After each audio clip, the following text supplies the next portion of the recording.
What is the B word, Jason? Come on up. Jason Sadler is our next presenter. Jason is the aforementioned professional T-shirt wearer. And he became a professional. I know. No, it's. I'm wearing heels too. He became a professional T-shirt wearer when he started iwearyourshirt.com more than 3 years ago, almost 4 years ago, right? Yep. And he's worked with big companies such as Starbucks, Pizza Hut, Nissan to help use his unique service to create a buzz and a brand and build community. So Jason, the future of journalism is? Unicorns. No. Future of journalism is tell a story worth retelling.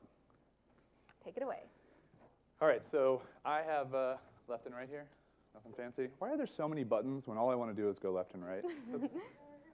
So I want to tell you a little bit of a confession for everybody, is that I used to say some naughty words in marketing and advertising, some bad words. And I used to say these words, and I think a lot of people still say these words. Some of these words make people cringe. Some of these words make people cry. Some of these words, one of them, in fact, makes people throw ergonomic desk chairs. And that word is viral. And so the word viral, viral marketing, viral videos, it really can set people off. And I think my whole point today is that we need to stop saying the V word, especially when it comes to journalism, especially when it comes to marketing, especially when it comes to advertising. So in doing so, let's show you a couple examples I think we can all agree upon are actually viral things. You may recognize this guy. Hide your kids, hide your wife. One person recognizes him. Now, I think everybody knows who Antoine Dodson is. Very, very obscure, weird, viral video. This guy, so Eric mentioned this guy. Eric's still here. I loved this commercial. This is the Volkswagen commercial from the Super Bowl. Fantastic, heartwarming. I nearly cried. I don't ever cry. We'll get to that in a little bit. But just actually like a great campaign put together by a big brand. Anybody recognize this guy? Show of hands, recognize this guy? All right, pretty recognizable. If you don't recognize him, you may recognize this. That's the double rainbow, and it went all the way. And that is about as weird as it gets when it comes to viral. And so we'll get some more stuff on that. This guy, chiseled abs, melodious voice, beautiful bathroom. I think the bathroom doesn't get enough credit for it, these videos. But really good stuff. Actually, we can all agree, viral. This is really hard to see, I know, but if you can tell, it's the kitty who's surprised and he gets tickled. Hundreds of thousands of videos are uploaded to YouTube every day of cats. So if you really want to go viral, it's cats. And again, this is all alluding to the fact that we need to stop saying the V word. If you have a cat, put it up on YouTube. That's fine. So let's look at some things. Let's try and gather some information here. We have videos about soap, cute kid, car, Star Wars, kitten, rainbows, crying, and Antoine Dodson. What do these things have in common? Can anybody pull parallel together from all these things? Anything? I sure hope not. Nothing. There is nothing in common with any of them. And I think that this is something that we all try and come up with some formula, right? Like, what's the formula? How are we going to invent this? How are we going to do this? The V word formula.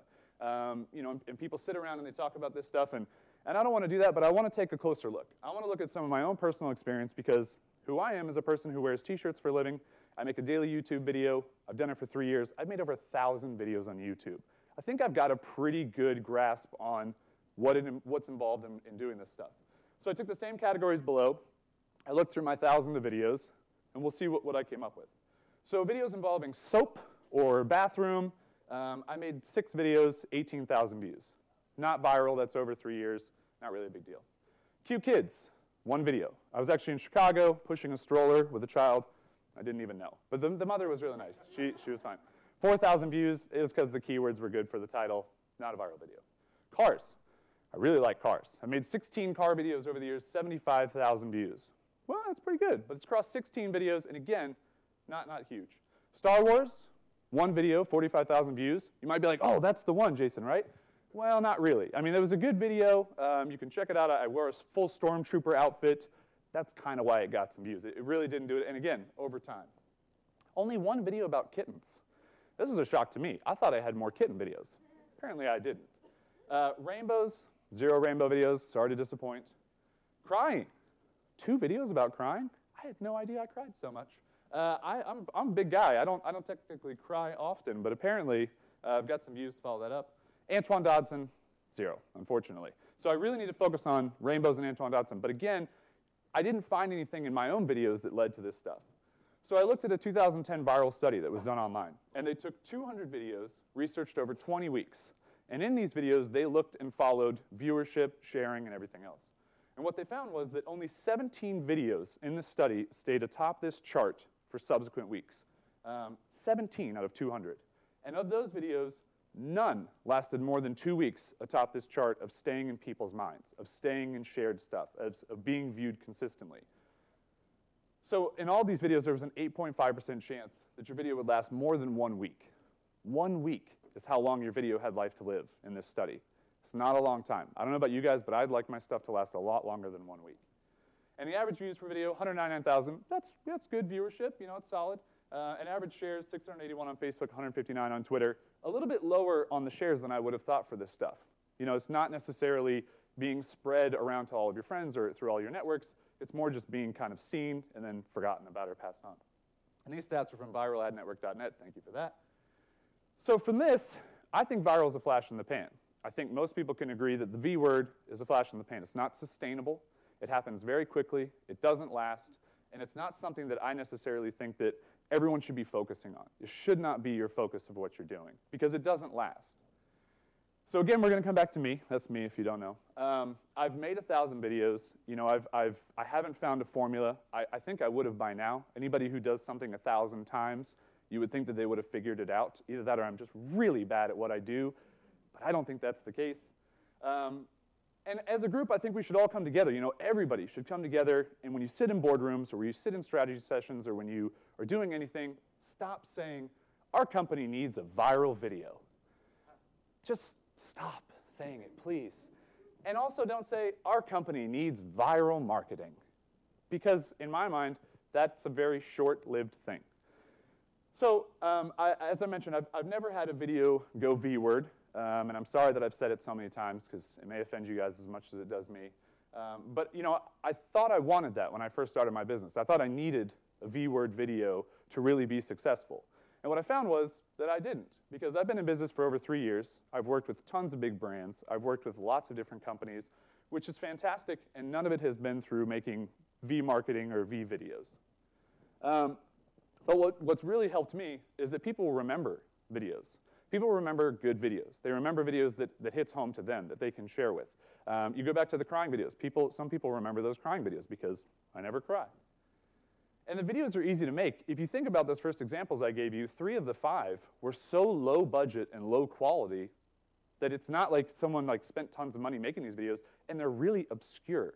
They're really random. They're really weird at times. So you know, if you want to make your own videos, that's fine. They don't have to be perfect. And the other thing that I think we forget about a lot in our own companies, whether we're you know, consultants or working for companies or own our own companies, God bless America, is that do it for love. You know, do what you're passionate about. You know, do the things that you care about and really think about, all right, what can I put into this that really makes me feel good about what I'm doing and that I really actually want to have be a part of this. So I think we should come together, and I think we should all sit down and say, we're not going to say viral video anymore. And instead, we're going to say shareable video. And that everybody should be sitting around and you should be thinking, how can we create a shareable video? Because in essence, that's what's really important. And that's what's going to last longer. And I'll give you an example. Most of you have probably seen an OK Go music video on YouTube. Whether it's the one with the treadmills, whether it's the one with the painting, whether it's almost any video they've done, you can watch it 10 years from now. It's still a really awesome, cool video. It's a great video that's shareable. It's not necessarily a V video. It's a video that's actually really fun and really interesting. Now, if you look 10 years from now at the double rainbow video, most people would be like, why in the world am I watching this video? And why in the world there's so many views on this from previous times? It's not what you want. You want something that's shareable. You want something you can take and go forward with and continue to see in the future. So we also talk about viral marketing. Sorry, B word. Is to not say viral marketing, is to say shareable marketing, is to think of an idea that makes your company shareable. Think of an idea that makes whatever your marketing campaign is, shareable. And marketing campaigns don't have to last forever, but if they're good enough, they can last a long time. And I'll give you the examples of Zappos. And we obviously all know Zappos. Zappos started out doing one thing extremely well. They sold shoes. And shoes are something you can buy anywhere. Why would it matter? Because of the customer service, because of the experience that you had. And because every time you bought shoes, you got upgraded to overnight shipping. I'll let you in on a secret. Everyone gets overnight shipping. Sorry.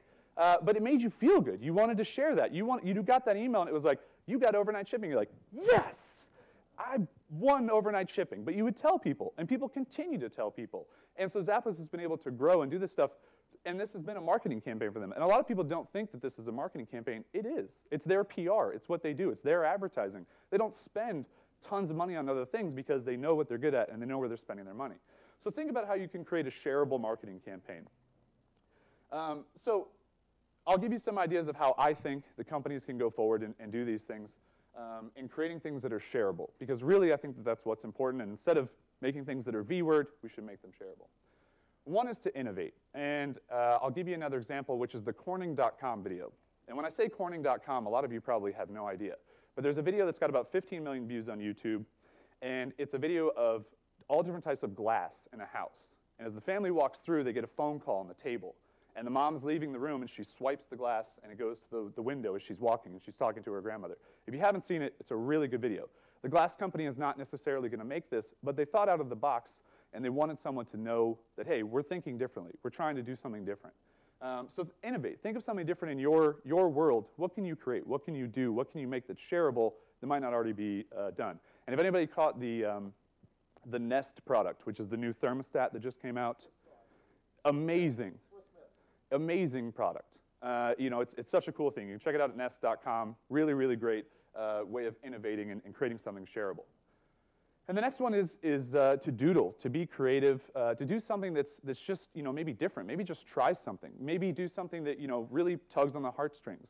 You know, maybe do something that's, you know, just out of what you would normally do. Because a lot of people are so used to the same thing that if you surprise them with something different or something unique, it'll go a long way and they'll want to share it.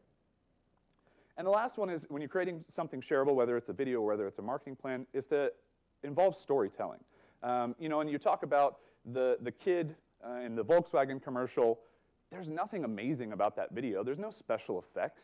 It's not incredibly well shot or anything else. It's just, it makes you feel good when you watch it. It makes you want to tell that story to someone else because you're watching this happen and you feel a connection to this thing.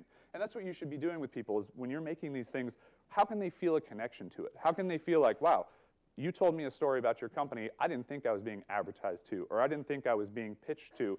I thought I was actually, you know, learning something or experiencing something that I cared about. And that really just brings me back to what I said, and that's tell a story worth retelling. Because if your story is worth retelling, that's all the PR you can do in the world. That's all the advertising you could pay for in the world. You know, that's all anything that you're going to get in a marketing campaign. If someone continues to retell your story over and over again, that's powerful. And for me, that's what I try and do every day. You know, I have a different company every single day that I have to tell a story for, and I just try and do it in a way that I would think I would want to hear about it. I would want to be talking or listening to somebody tell their story, because a lot of companies, I'm going to be honest, are really boring. And if you can tell their story in an interesting way that people will relate to, they'll retell that story for you. So really, that's it. I'm not going to get the weird hand timing thing where I'm running out of time. I wanted to avoid that because I'd start sweating profusely. I thank you. You know, I hope we can all come together, and especially in the journalism world, is to stop saying the V word and stop saying, oh, you need a viral video, you need a viral marketing campaign. You don't need those things. You need shareable stuff. You need stuff that really makes the experience worthwhile. And if you want to continue the conversation, you can hashtag goodbye V word. It'll probably confuse the heck out of all of your followers, but it'll at least be fun and engage in conversation. And that's it. That's all I've got for you.